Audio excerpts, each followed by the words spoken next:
You're listening to the Teach Better Talk podcast featuring expert educators eager to share progressive tactics to reach more students. Teach Better Talk is created by teachers and fueled by passion. Let's get started.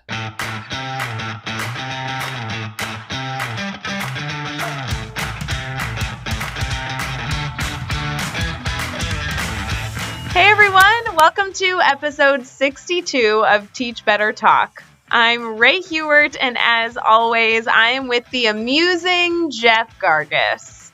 Now, I have to tell you, Jeff, this word was submitted by Katie, who on Instagram is K_Miglin.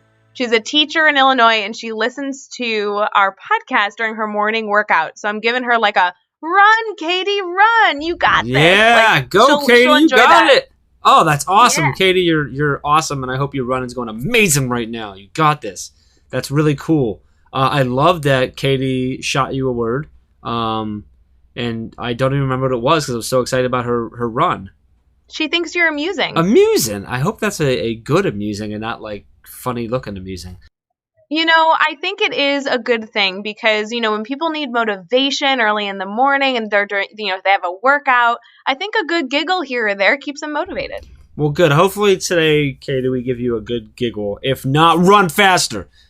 No. Okay, so that's great. That's awesome. If you want us to give you a shout out for your morning run or your morning drive, what like that, like hit us up. It's at Ray Hewart, either on Twitter or Instagram. I'm at Jeff Gargis on Twitter or at _Jeff Gargis on Instagram. Hit us up. Let us know like that you're listening so we can give you some love. We want to do that. We want to share more and more. So really cool. So Ray, how are you doing? Jeff? I'm doing good. I was going to try and flip it on you because you always ask me, but like I want to know how you're doing too. You doing all right? That's so sweet. I'm doing well. It's Monday. We're recording podcast episodes. It's a good day. What could be wrong with the day? Well, we also I don't know if you know, but we also announced that Adam Welcome is coming to Teach Better Conference today. Oh, I'm so excited. Today was the day that we announced, and now this podcast will obviously come out, and everyone will be like, oh, that's old news. But like Adam Welcome is never old news because that's super excited for him to come out and help us kick off the conference. I'm going to tell him that you called him old. He listens to this podcast. He's going to hear you. I said he's not. I said he's never old news. He also said that he's going to run from California all the way to Ohio for the conference. So I want to see. If you missed that live stream, head over to Teach Better Team Facebook page because that was a funny live stream we did with him. And I won't be surprised if he actually runs. So anyway, let's talk really quick. I want to share a real quick story and then have your thoughts on it, and then we'll get into the episode.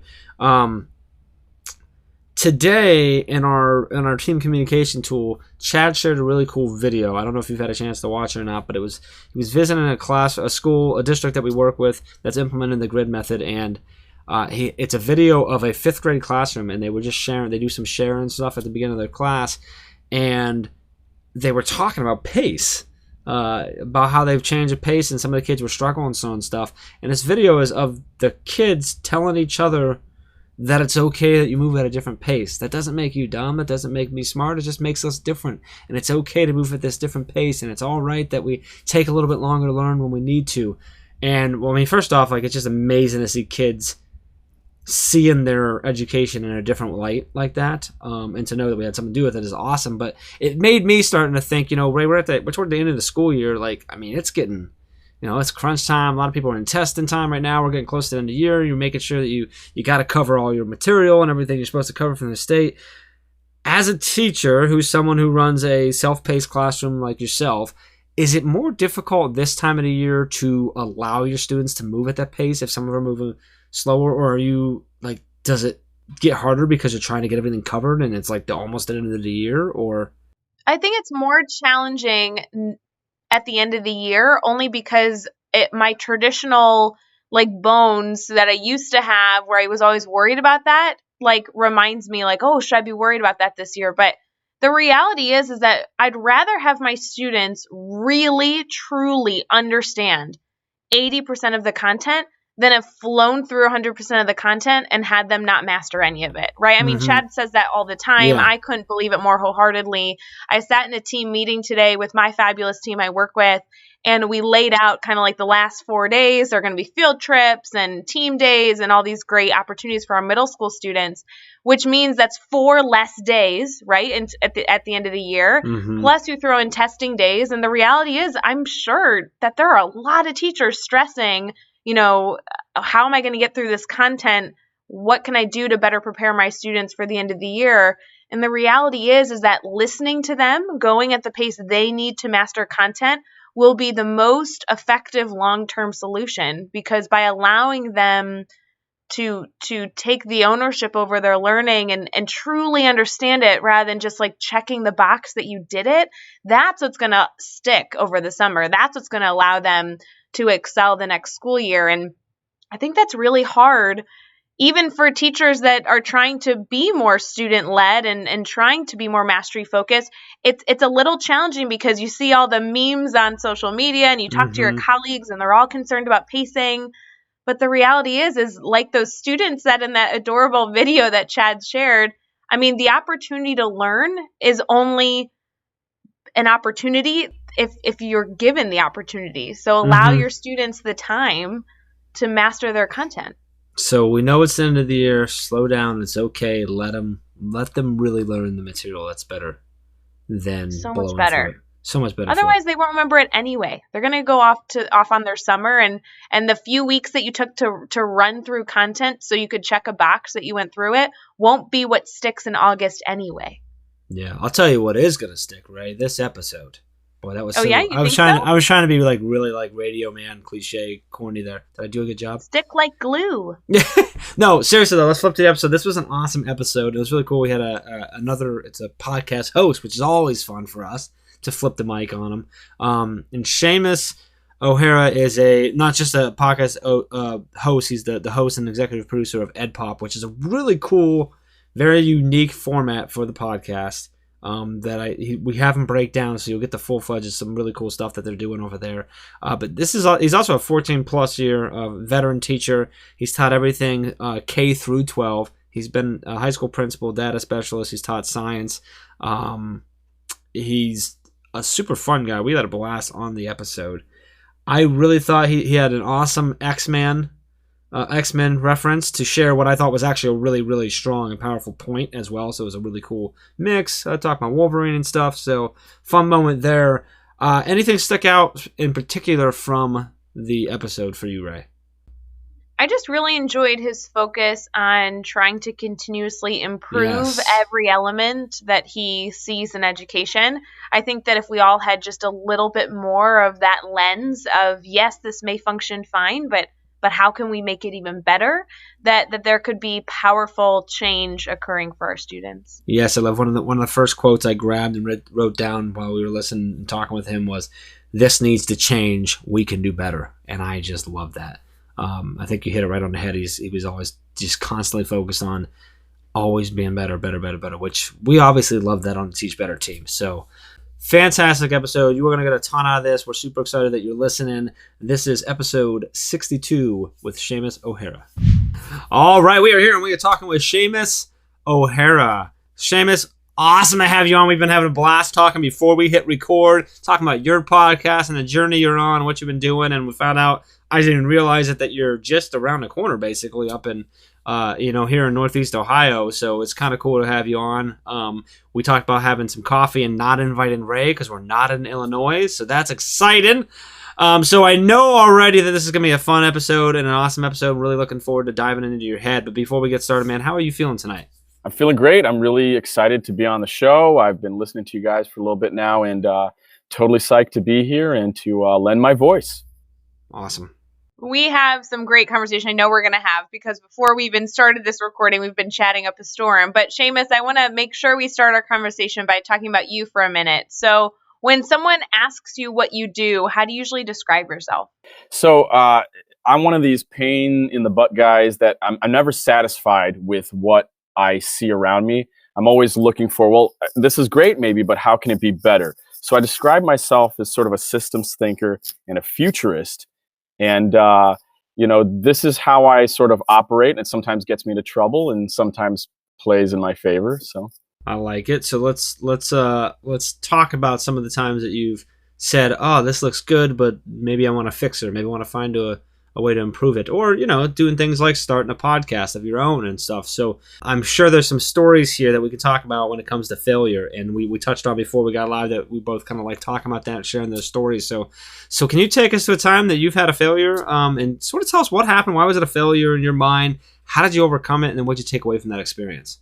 Yeah, so I've failed a lot as far as breaking into administration. And that's sort of the big thing that I want to talk about today. Making the transition from being a teacher to maybe a teacher leader, and then trying to get into the administration game can be full of failure. And I know a lot of people like me, they get their licensure, their degree, their principalship, ness. They take their test, and then they think, someone will definitely want me, and I will be able to easily transition into this role. And what I found is it's a lot harder to take on that hat. And for me, it becomes particularly difficult because I am so focused on saying, this needs to change, we can do better, when a lot of people that are maybe at the district level or at the school level are very concerned with thinking, I like what's working for us, I don't want to shake that. And so they're not necessarily looking for those visions that maybe you have as a new administrator, or maybe some kind of rally cry that you want to instill in a school. Oftentimes what I've found is they're looking for someone to hold down the fort, or someone to sort of be their soldier to carry out their mission. And so this was a big learning experience for me, and it made me sort of take a step back and think, okay, where am I at? What are my values? Do I want to be the leader that I want to be? And then I'm going to have to improvise, adapt, and overcome and figure that out. Or do I want to play this game, and maybe, for a few years it might take, and then maybe try to change it that way.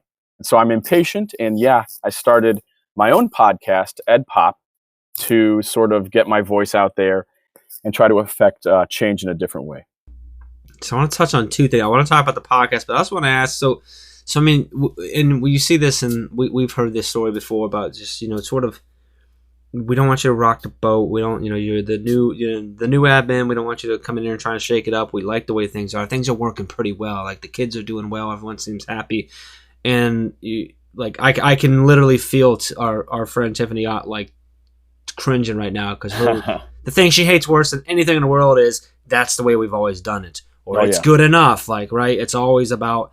She's all about no, we can always do better. Let's look for that, and that's the mindset that I'm hearing from you. Why do you think it is that we get stuck in this? Like, how do some people get stuck in this mindset of, I'm good enough, it's good enough, it's working, we don't need to try into these crazy things that Seamus has and that he wants to come in with? Like, what do you think happens there, man? Because there's potentially high risk involved. I find that a lot of school leaders tend to be the people who did well in school, right? They got good grades.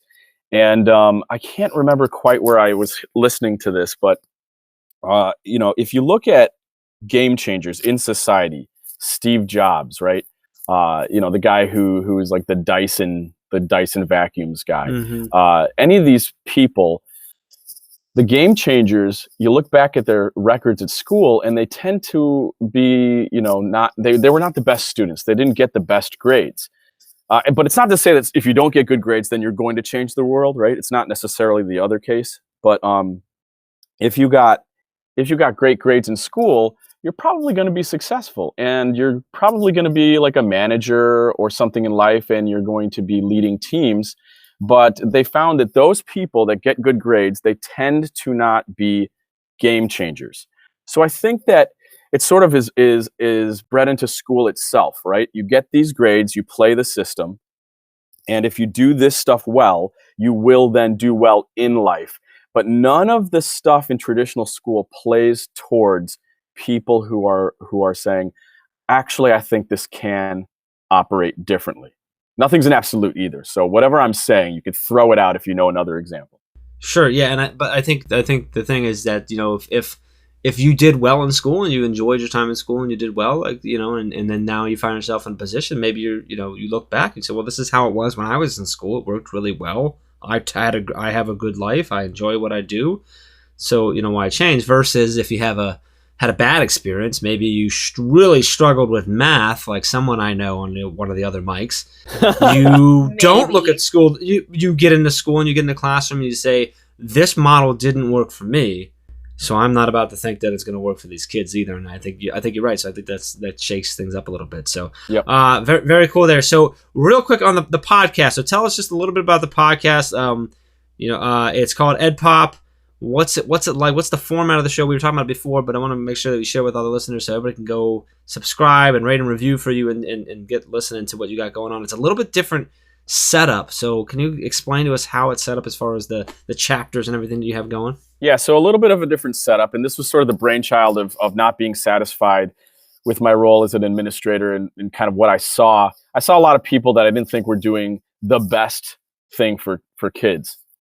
And so what I wanted to do was create a forum that I could speak to, hey, what's happening in schools? And, through a critical lens, without a lens of just moaning and groaning and bashing, say, what should it be or what could it be? So every month, once a month, we release over an hour's worth of content that is kind of like education journalism. And it's designed to be professional development for teachers and teacher leaders and administrators. And so what we do is we release the hour's worth of material, and then we offer memberships where people can pay $5 a month, and in exchange, they take quizzes, they get access to all the resources, and then they can get a PDF copy of a record that they listen to, however much time there was on that episode. So can I listen to the episode, or do I have to do the membership in order to listen, or is that just in order to get the credit? Great question. Anyone can listen for free. Okay. All episodes are free and available, and they're on all those different podcast platforms. Great, but to essentially get the record of hours and to sort of get some of, like, if we do a case study on a school every month, we do a big case study, and then we have a bunch of experts in the studio to do like reviews and perspectives on that case study, and then we try to offer, if you heard something about, we on the last episode 5 that just came out today, we have something on Design Lab Early College High School in Cleveland. They're doing this really cool thing called X Block, where the students every Wednesday just sort of get to leave the school, but they're still in school. They go to work with industry experts, and instead of taking normal school and then saying, how can we use that in real life? They're flipping it and saying, how can we take what the kids are doing with experts in real life, and then how does that benefit the kids when they're actually in class? So any of their materials or their suggestions will theoretically be available at educationpop.org to our members. Very cool. I like that a lot. It's a really neat format. Yeah, I like the format. It's cool. I like that. I like that you can go and listen and get a lot and get the value for free. But if you want to take it one step further, you can challenge your skills and do the quiz and get the review and get the credit. I think that's a really cool addition to that. Very Thank neat. you. Hey, what's up, guys? It's Jeff. We're going to get right back to the episode, but I want to make sure if you haven't submitted your proposal for Teach Better Conference in November, you need to do that right now. Head over to teachbetterconference.com. Get your proposal in, and we will see you on November 8th and 9th. Now let's get back to the episode. Well, there's a component where education needs to continue to, keep up with the times, right? We talk about this all the time in terms of other components of education, but when it comes to professional development, I mean, you see it everywhere now. The people that are taking the time to listen to Teach Better talk right now are gaining some sort of professional development, even though usually we're just cracking jokes. And so when you start thinking about, Jeff, we talk about the Teach Better Academy, where people can go and take courses on, all different topics and then earn credit and use that as professional development credit for their school district. I mean, if we are getting to the point where online courses can be used and are accepted as professional development, how great will it be someday, hopefully very soon, when podcasts are acknowledged in that same manner? And that's, I guess, what we're pushing for. So this was all based off of already established formats and business models that are used in the medical field. And I know that, people take medical care seriously, because you could kill somebody if you're just sort of not doing your job right. So Sure. this was taken off of a very prominent emergency medical podcast called MRAP, and we used their same model with their blessing to see if this will work in the educational world. And we're new.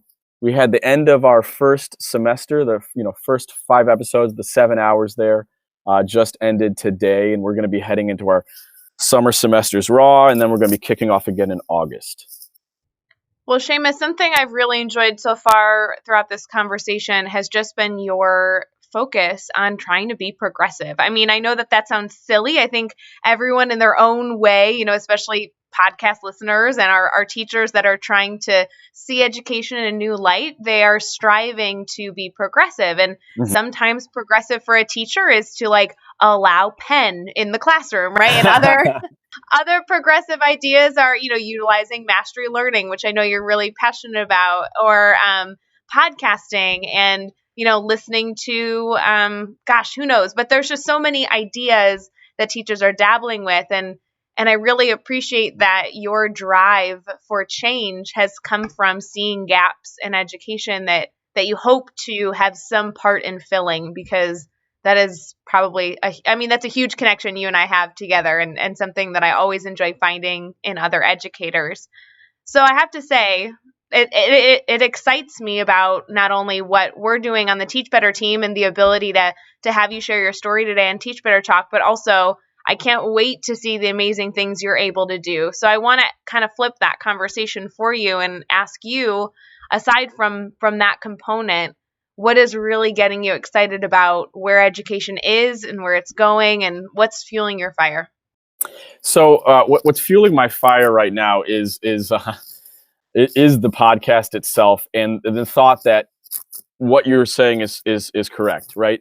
What I hope EdPop can be is a way to, like you said, fill gaps. So I don't expect it to be, as robust as what the Teach Better team is doing, or, in-person professional development, but maybe just fill in those little cracks.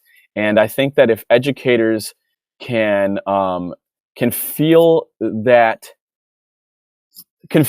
their wants and needs in the 21st century are being met appropriately, then we have a more functional sort of profession as a whole. Because we have a lot of new kids coming into the game, right? And they're these people that are used to just getting all their information through Facebook and social media. And when I look at my statistics, it tends to skew younger. And I think that that's not a giant surprise, because who's listening to podcasts, who's accessing, different apps and stuff on phones? Well, it's the newer teachers. So I'm really excited to see where kind of the new crop of teachers are going to bring the profession. And hopefully, just like you say, there's going to be a little bit of innovation on how we develop ourselves and what we consider to be, viable ways of getting information. It's so funny you bring that up. I was just talking to somebody about that today, because we were dabbling with social media, and the teacher I was talking to was still uncomfortable logging into Twitter. And the young guy, I'm not kidding, close to my age. And there's just such an interesting perspective that someone listening to a podcast, there's so much value, but there's so many other outlets that you could be filling in those gaps. I really like how you phrase that, filling in those gaps. Not everything can be a one-stop shop, but it's, a puzzle piece to the bigger picture. And if we could just take a little bit of the risk that we challenge our students to take in the classroom and log into Twitter, log into Instagram, click on the podcast app on our phone, could you imagine what we could gain from just those few moments of professional development? Yeah, I think it could be great. But I also caution anybody listening to this that I'm all excited about that, right? Where this whole game is going. But as a biologist, I know that a diverse ecosystem is the healthy ecosystem, right? So when I look at the older individuals, and maybe even the younger guy who's not so okay with Twitter, I think we have to figure out a way to also embrace that, to say, we're just going to take the yin and the yang, right? We're going to go It's a back and balance. forth and find everybody's talents. And I always say this is like the X-Men. So it would be strange to say to teachers or anybody in a school, like you would say the X-Men, all right, we're going into battle. Everyone use your claws like Wolverine. That seems to work well for him. And, Cyclops is saying, but I have laser eyes. that doesn't really work for me. So, I'm excited to see where it's going, but we have to keep our eyes and be empathetic to all types. So excitement and checking that everyone's okay. Jeff, are you like loving that analogy he just made? Yeah, that's a really cool way to look at that. I literally was writing it down. I was like, this is a sweet little.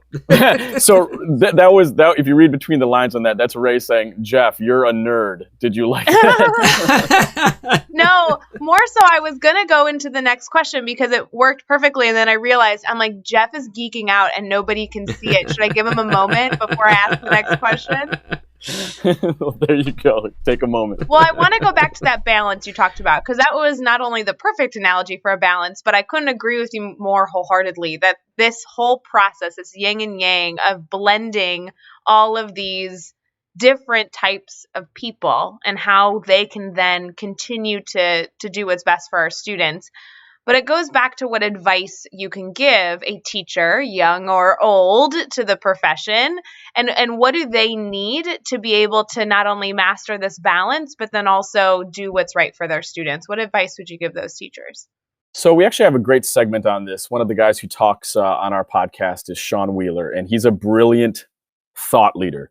And so one of the things that I love that he says is, you have to take some time out to develop yourself as a person so that you can be a better teacher. And I think a lot of new teachers, they get really caught up, and rightfully so. It's really exciting to be a teacher. So you get into the classroom and you have all these young people in front of you who, especially when you're younger, they just think you're the bee's knees. And you go, okay, when I go home, I don't have any kids yet, maybe, like I'm going to go all out. And I'm going to lesson plan my life away, and I'm going to go and I'm going to spend all my new money because it's a new job. And wow, that's more money than I've ever seen before, which as an older teacher, you go, hold on, right?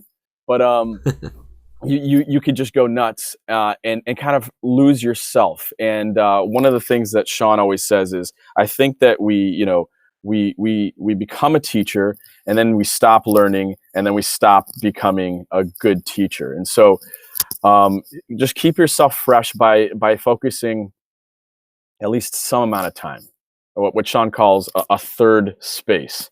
Find that third space. You got home, you got school, and then what might be of a great benefit to a young person is finding like maybe a little studio where you paint, or maybe the woods where you go hiking. Just take some time to plug into yourself so that you can better plug into your students. I love that advice, Ray. That's fantastic. I do too. Yeah, that was good. I love the plug into yourself so you can plug into your students. It's that, you can't really pour it into someone else unless you've got yourself. You literally just put something out about that, right? I was reading something you wrote. Maybe you sent it to me, or maybe it's an email that's going out to your list sometime soon that you're talking about that. So, like, he is all over this tonight. I'm all over. I love it.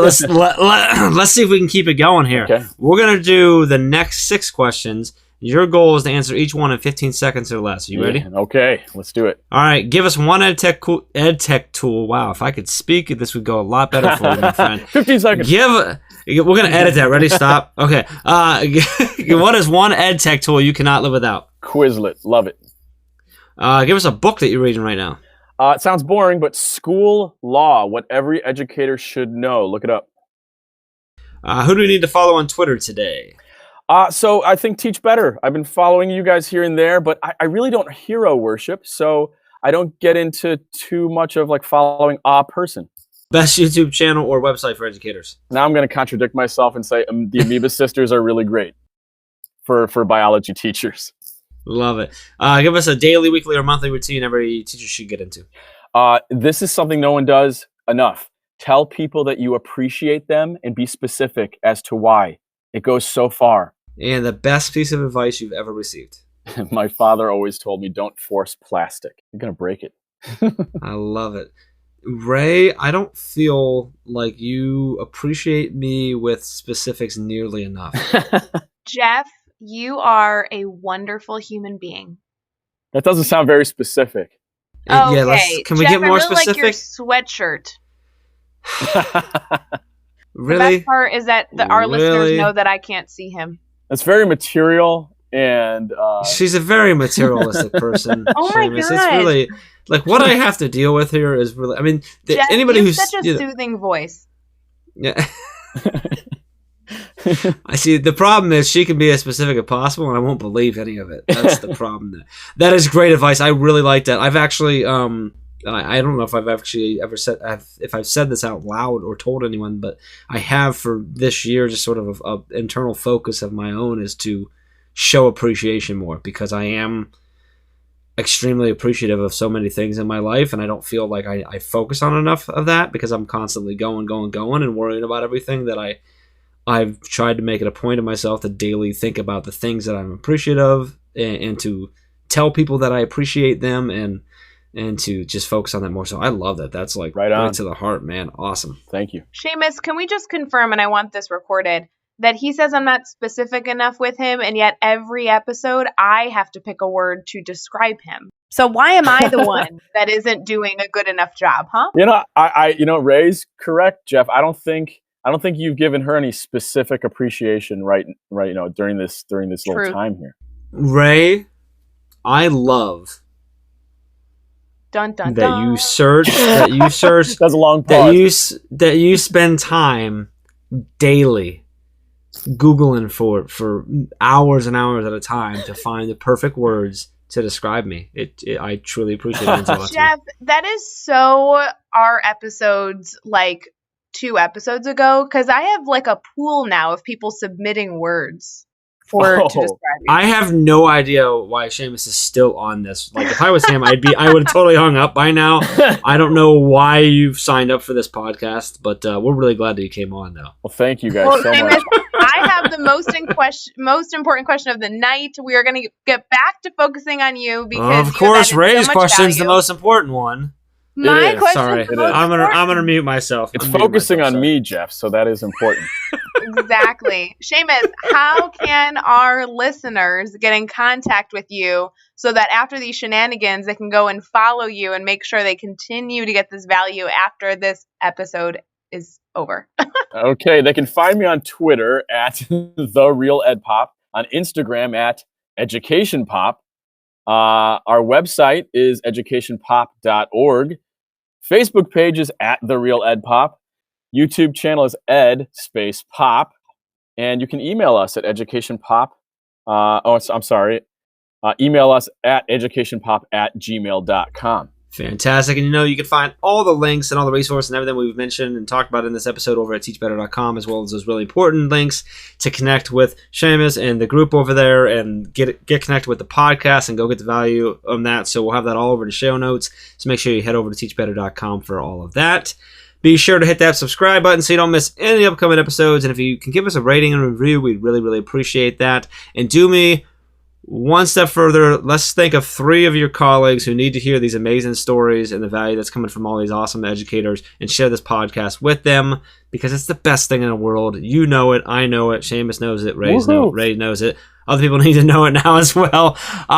Seriously, I am serious about all that. But seriously, though, Seamus, this was awesome. I really appreciate you coming on, sharing things with us. I'm super excited to watch how the podcast grows and the amazing things that you're going to do with it and the value. I think it's a really, really cool format and unique idea that can really, I think, provide some awesome stuff for people. But we really appreciate you sharing your stories with us, man. I appreciate you, Jeff, for all that you do on the technical side of this podcast. And Ray, I appreciate you for all that you do for the promotion stuff for the podcast. Aw, thanks, Seamus. This man does not just preach; he practices what he preaches. And I appreciate that about you, Seamus. So thank you. I love it. That's awesome. And until next time, let's go out there and let's teach better.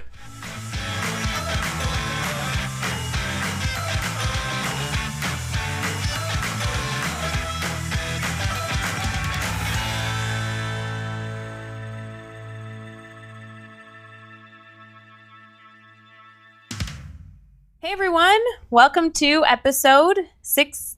Which episode is this? 62. Never mind, try again. That is totally going at the end of this episode. No.